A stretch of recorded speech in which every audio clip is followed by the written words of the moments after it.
நல விரும்பிகளுக்கு வணக்கம். எங்கள் சேனலை சப்ஸ்கிரைப் செய்த அனைத்து விரும்பிகளுக்கும் நன்றி.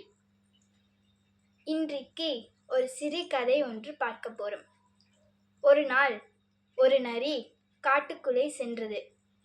சிறிது தூரம் சென்றதுடன் அதுக்கு பசி வந்தது.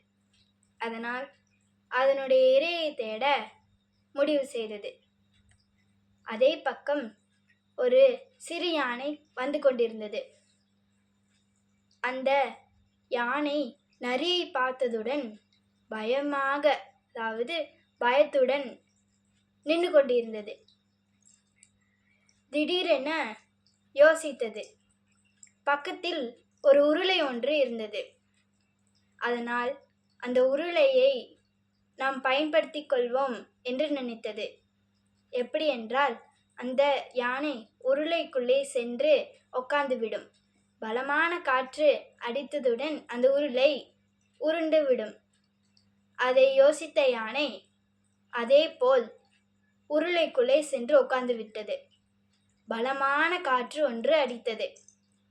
அந்த உருளையும் உருண்ட ஆரம்பித்தது. அந்த நரி அந்த உருளையை பார்த்ததுடன் அந்த உருளை பின்னால் தொடர்ந்து சென்றது. சிறிது தூரம் சென்றதுடன் நரியால் முடியவில்லை. அதனால் நின்று கொண்டிருந்தது. அந்த உருளை வேகமாக சென்று அந்த யானையுடன் வீட்டிற்கு போய் நின்றது. அந்த யானை தனது அம்மா யானையிடம் சென்று இதை கூறியது. அதனுடைய அம்மா யானை, நீ ரொம்ப புத்திசாலி மற்றும் தைரியசாலி என்று கூறியது. இந்த கதையிலிருந்து நம்ம என்ன பார்க்கோம் அப்படின்னா, நம்ம எந்த சூழ்நிலையிலும் எந்த நேரத்திலையும் தைரியமாக சிந்தித்து செயல்பட வேண்டும். நன்றி.